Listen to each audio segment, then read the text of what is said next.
నేటి ఆధునిక జీవితంలో సకల సౌకర్యాలు మనకు అందుబాటులో ఉన్నాయి.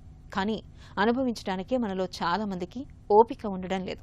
మనం తినే తిండి మనకు బలాన్ని ఇవ్వాలి. కానీ ఇవాళ మనం ఎంత తింటున్నా ఎప్పుడూ ఒళ్ళు నొప్పులు, నీరసం, కాళ్ళు చేతుల్లో తిమ్మిర్లు, మానసికంగా ఆందోళన వంటివి చాలా మందిలో చూస్తున్నాం. ఈ సమస్యలకు కారణం మన శరీరానికి రథసారథుల్లాంటి విటమిన్ డి, B12 లోపించడమే అంటారు నిపుణులు. మన దగ్గర 180 మందిలో ఈ 2 విటమిన్ల లోపాలు ఉంటున్నాయని అధ్యయనాలు సైతం పేర్కొంటున్నాయి. ఈ నేపథ్యంలో విటమిన్ డి, B12 లోపాలను అధిగమించేందుకు ఏం చేయాలో ఇప్పుడు తెలుసుకుందాం.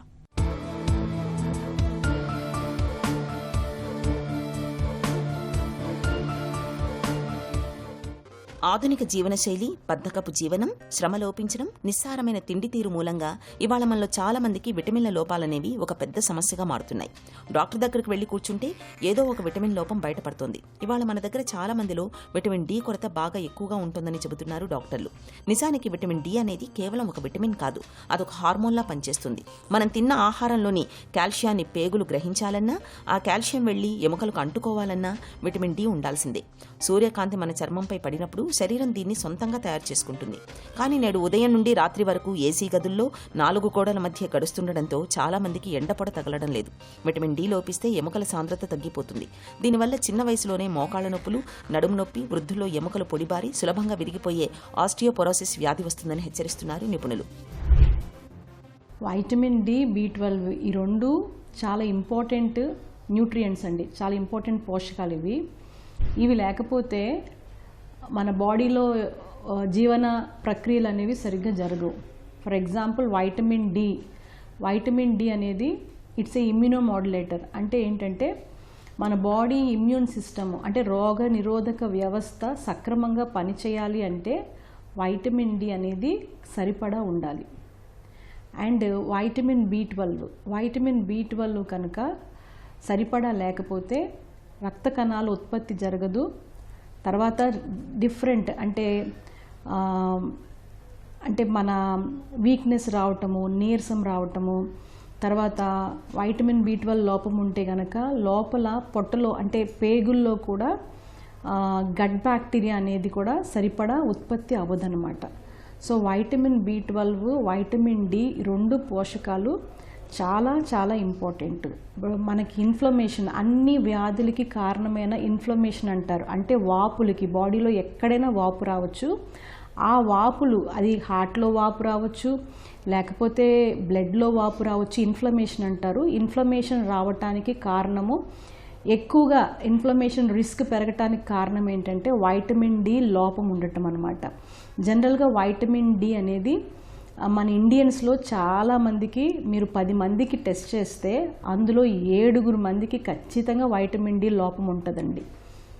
ఎస్పెషల్లీ వైటమిన్ B12 ఏమో వెజిటేరియన్స్లో ఎక్కువ వైటమిన్ B12 లోపం అనేది చూస్తాం. వైటమిన్ డి తక్కువగా ఉండటానికి కారణం ఏంటి అంటే, ఫస్ట్ ఆఫ్ ఆల్ మనకి వైటమిన్ డి అనేది సన్లైట్ నుంచి వస్తుంది. అంటే మినిమం 20 మినిట్స్ మంచి ఎండలో గనక మనం ఉదయం 10 నుంచి 4 లోపు మంచి ఎండలో ఒక 20 మినిట్స్ ఉంటే కనుక మనకి ఆ రోజుకి సరిపడా వైటమిన్ డి అనేది వస్తుంది. కానీ ఇప్పుడు చూస్తుంటే ఇప్పుడు యొక్క జీవన విధానం కానీ, వర్క్ స్టైల్ కానీ, ఆక్యుపేషన్ కానీ మోస్ట్లీ అన్నీ కూడా సూర్యరశ్మికి దూరంగానే ఏసీ మధ్యలోనే ఎక్కువ వర్క్ చేస్తున్నారు.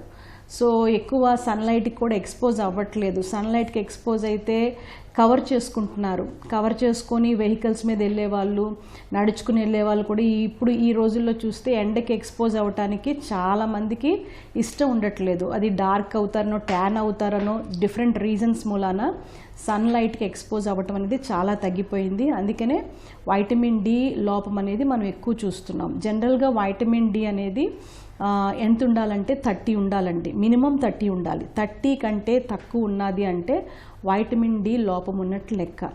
అది అలాగే వైటమిన్ B12 కూడా 300 నుంచి 900 లోపు ఉండాలి, మధ్యలో ఉండాలి. 300 to 900, 300 కంటే తక్కువ ఉంది అంటే వైటమిన్ B12 లోపం ఉన్నట్టే లెక్క. మెయిన్ దీనికి కారణాలు ఏంటి అంటే వైటమిన్ బి ఒకటి సన్ ఎక్స్పోజర్ ఒకటి కారణము, సన్కి తక్కువ ఎక్స్పోజ్ అవటము. తర్వాత ఏజ్ పెరిగే కొద్దీ మన శరీరంలో మనకి మెలనిన్ అనే హార్మోన్ అనేది తగ్గిపోతుందన్నమాట.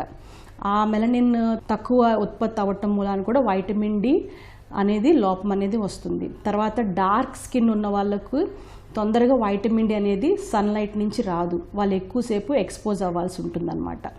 సో ఇవి డిఫరెంట్ రీజన్స్. తర్వాత ఆహారము సరిగ్గా తీసుకోకపోవటము, సరైన మంచి ఫ్యాటీ ఫుడ్స్, మంచి ఆహారం తీసుకోకపోవటం మూలాన కూడా వైటమిన్ డి లోపం అనేది మనము ఈ రోజుల్లో ఎక్కువ చూస్తున్నాం.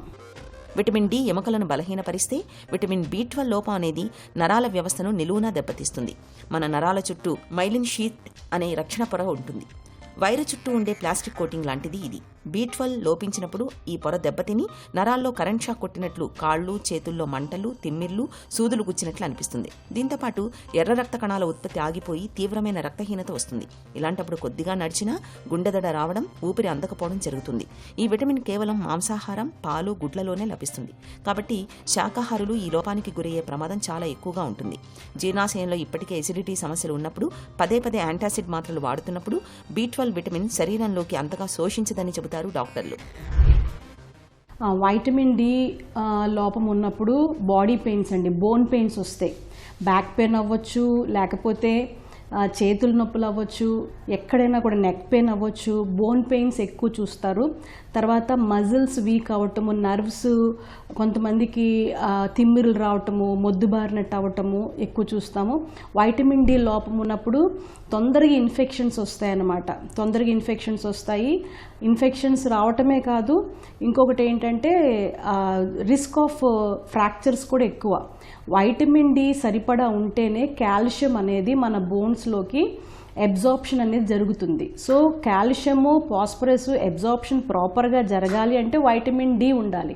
వైటమిన్ డి లోపం ఉన్నప్పుడు ఖచ్చితంగా ఆస్టియోపోరోసిస్ అనేది, అంటే కీళ్ళు తొందరగా, అంటే బోన్స్ బ్రేక్ అయిపోయే కాల్షియం డెఫిషియన్సీ వస్తుంది వైటమిన్ డి డెఫిషియన్సీ మూలాన. సో దాని మూలాన ఫ్రాక్చర్స్ రిస్క్ అది కూడా ఎక్కువ ఉంటుంది అనమాట. ఫర్ ఎగ్జాంపుల్ 30 ఉండాలని మనం చెప్పుకున్నాము, మినిమం 30 ఉండాలి. కొంతమందికి టెస్ట్ చేస్తే ఓన్లీ 5 ఉంటుంది, కొంతమందికి 7 ఉంటుంది, కొంతమందికి 10 ఉంటుంది. అలాంటి వాళ్ళకి మనము సన్ ఎక్స్పోజర్ సరిపోదు. ఖచ్చితంగా సప్లిమెంటేషన్, ఇంజెక్షన్స్ కానీ ట్యాబ్లెట్స్ ఒక 4 to 8 వీక్స్ కనుక ట్యాబ్లెట్స్ వాడితే ఖచ్చితంగా వైటమిన్ డి అనేది మళ్ళీ సప్లిమెంటేషన్ జరిగి డెఫిషియన్సీ అనేది తగ్గుతుంది. ఈవెన్ వైటమిన్ బి12 కూడా 4 to 8 వీక్స్ ఖచ్చితంగా సప్లిమెంటేషన్ వాడాలి. అది ఎంత లోపం ఉంది అనే దాన్ని బట్టి. ఫర్ ఎగ్జాంపుల్ కొంతమందికి 25 ఉందనుకోండి, 25 ఉంటే వాళ్ళ సన్కి ఎక్స్పోజ్ అయితే సరిపోతుంది.